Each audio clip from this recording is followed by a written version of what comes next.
Selamat pagi, perkenalkan nama saya Maria Krispa, NIM saya 19104168884. Saya dari kelas A2 pagi, jurusan manajemen, mata kuliah perilaku organisasi, dosen Adi Mursalin SEMM. Di sini saya akan menjawab ujian tengah semester. Soal yang pertama, jelaskan apa yang dimaksud dengan perilaku organisasi. Perilaku organisasi adalah suatu disiplin ilmu yang mempelajari tentang perilaku tingkat individu dan tingkat kelompok dalam suatu organisasi, serta dampaknya terhadap kinerja, baik kinerja individual, kelompok, maupun organisasi. Soal yang kedua, jelaskan pengertian perilaku organisasi menurut para ahli.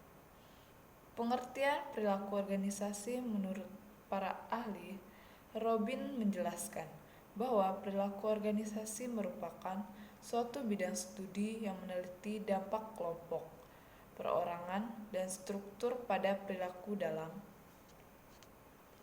organisasi dengan tujuan menerapkan pengetahuan dalam rangka mencapai tujuan organisasi yang efektif. Soal yang ketiga, sebutkan dan jelaskan tujuan mempelajari perilaku organisasi. Tujuan menjelaskan dilakukan jika kita ingin mencari jawaban tentang mengapa seorang individu melakukan suatu tindakan tertentu. Tujuan memprediksikan fokus pada kejadian ke masa yang akan datang. Tujuan kontrol adalah tujuan yang paling kontroversial adalah menggunakan pengetahuan perilaku organisasi untuk mengontrol perilaku seseorang individu. Misalnya, seseorang manajer bertanya apa yang harus saya lakukan supaya siap bekerja lebih keras. Hal itu mengkontroversialkan karena mengontrol perilaku seseorang individu. Soal yang keempat, terdapat beberapa bidang ilmu yang ikut memberikan kontribusinya dalam pengembangan ilmu perilaku organisasi. Sebutkan dan jelaskan bidang-bidang ilmu dimaksud. Mengapa bidang ilmu tersebut berkontribusi terhadap perilaku organisasi? Psikologi adalah ilmu yang berkenaan dengan usaha untuk mengukur, menjelaskan, dan kadang-kadang mengubah perilaku manusia. Sosiologi, pusat perhatian sosiologi mempelajari sistem sosial di mana para individu memainkan perannya. Sosiologi tersebut mempelajari manusia dalam hubungannya dengan manusia lain. Psikologi sosial, ilmu psikologi sosial mempelajari perilaku antara pribadi dalam arti berusaha mencari penjelasan tentang bagaimana dan mengapa para individu berperilaku tertentu dalam kegiatan kelompoknya. Antropologi mempelajari masyarakat untuk mengetahui seluk-beluk manusia dan aktivitasnya. Ilmu politik, pada ilmuwan politik mempelajari perilaku individu dan kelompok dalam suatu lingkungan politik. Soal kelima, mengapa perilaku organisasi penting dalam dipelajari oleh mahasiswa manajemen? Apakah perilaku organisasi juga perlu dipelajari oleh manajer sumber daya manusia di suatu perusahaan? Kenapa? Salah satu tujuan utama dilakukannya studi perilaku organisasi adalah agar bisa merevitalisasi teori organisasi dan juga mengembangkan konseptualisasi kehidupan organisasi yang lebih baik. Karena sumber daya manusia merupakan salah satu elemen paling penting agar sebuah bisnis atau perusahaan dapat berjalan dengan baik. Tanpa adanya elemen tersebut atau kualitasnya yang kurang baik, perusahaan akan kesulitan untuk menjalankan dan beroperasi dengan semestinya meski sumber daya yang lain telah dipenuhi. Soal yang keenam, sebutkan dan jelaskan prinsip-prinsip dalam perilaku organisasi. Prinsip perumusan tujuan. Sebelum suatu organisasi atau badan lembaga, langkah hal yang pertama harus dilakukan adalah membuat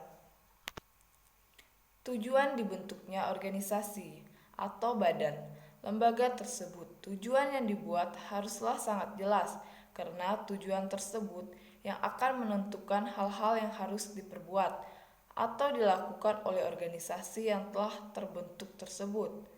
Prinsip pembagian kerja. Dalam penataan laksanaan kegiatan organisasi, kita harus melakukan pembagian tugas atau kerja atau unit untuk menghindari kemungkinan adanya pekerja yang tertumpuk dan terjadinya kelalaian dalam pekerjaan pada sebuah unit kerja organisasi. Prinsip pendelegasian kekuasaan atau kewenangan.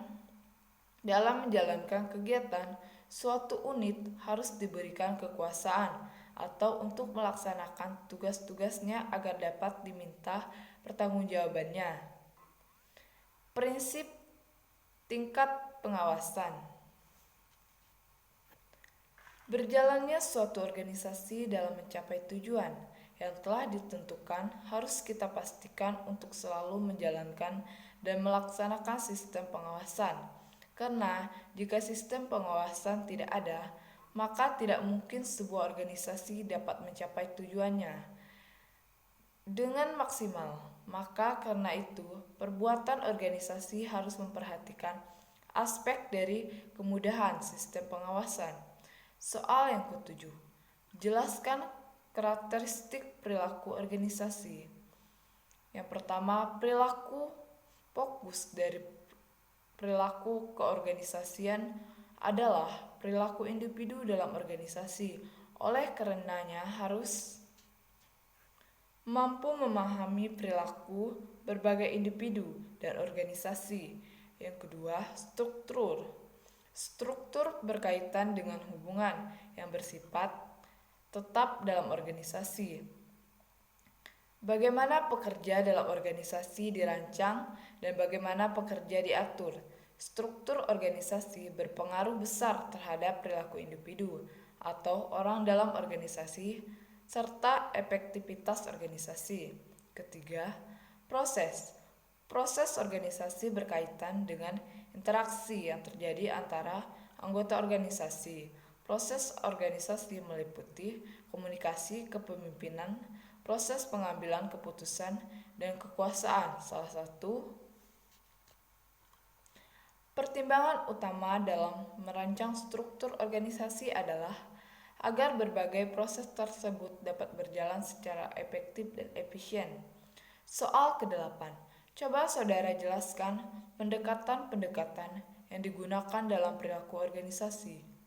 Pendekatan sumber daya manusia dimaksudkan untuk membantu pegawai agar berprestasi lebih baik, menjadi orang yang lebih bertanggung jawab, dan kemudian berusaha menciptakan suasana di mana mereka dapat menyumbang sampai pada batas kemampuan yang mereka miliki, sehingga mengarah kepada peningkatan keefektivitasan pelaksanaan tugas. Pendekatan ini berarti juga bahwa orang yang lebih baik akan mencapai hasil yang lebih baik pula, sehingga pendekatan ini disebut pula dengan pendekatan suportif. Soal yang ke-9, apa yang Anda ketahui tentang perilaku individu dan nilai-nilai? Nilai atau value merupakan kata sifat yang selalu terkait dengan benda, barang, orang atau hal-hal tertentu yang menyertai kata tersebut. Nilai adalah sebuah konsep yang abstrak yang hanya bisa dipahami jika dikaitkan dengan benda, barang, orang atau hal-hal tertentu. Soal yang 10. Ada dua faktor yang membentuk perilaku individu, sebutkan dan jelaskan. Yang pertama, karakteristik individu yang berpengaruh terhadap perilaku individu, kemampuan, kebutuhan, kepercayaan, pengharapan, dan pengalaman masa lalunya. Kedua, karakteristik lingkungan atau organisasi yang berpengaruh hierarki, tugas, wewenang, sistem reward, sistem kontrol, dan lain sebagainya. Soal ke-11, jelaskan hubungan antara nilai-nilai dan perilaku individu. Berikan contoh dalam penjelasan Anda. Nilai flu merupakan kata sifat, selalu berkaitan dengan benda, barang, orang-orang, atau hal tertentu. Abstrak yang hanya dipahami jika terkait dengan benda, barang, atau hal-hal tertentu. Contohnya, benda, barang, orang, atau hal-hal tertentu. Soal 12. Apa yang dimaksud dengan keberagaman dalam organisasi? Jelaskan. Jawaban Anda. Keragaman adalah suatu keadaan atau kondisi perbedaan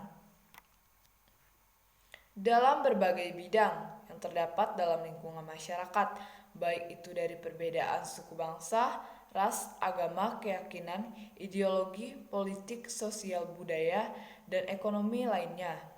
Soal ke-13. Sebutkan dan jelaskan jenis keragaman dalam organisasi. Tingkah-tingkah keragaman. Meski banyak yang menyebutkan bahwa keragaman adalah hal umur, ras dan etis, jenis kelamin, agama, status, disabilitas, para ahli sekarang mengakui bahwa karakteristik demografis tersebut hanyalah permukaan dari gunung es. Demografis umumnya merefleksikan keragaman level pembukaan, bukan pemikiran atau perasaan, serta dapat mengarahkan stereotip dan asumsi pekerjaan dalam menilai orang lain. Diskriminasi. Meskipun keragaman memberikan banyak peluang bagi organisasi, manajemen keragaman yang efektif juga berarti berupaya mengeliminasi diskriminasi yang tidak adil. Mendiskriminasi berarti memperhatikan perbedaan antara hal satu dengan hal lainnya, yang sebenarnya tidak selalu buruk. Soal ke-14. Sebutkan tugas-tugas yang sudah Anda kerjakan sebelum UTS perilaku organisasi. Tugas yang sudah kami kerjakan meringkas materi dari bab 1, bab 2, bab 3, dan bab 4, dan membuat video rekrut serta dikumpulkan di grup info manajemen, WA, grup, dan Facebook. Mungkin sekian jawaban UTS saya. Sekian dan terima kasih.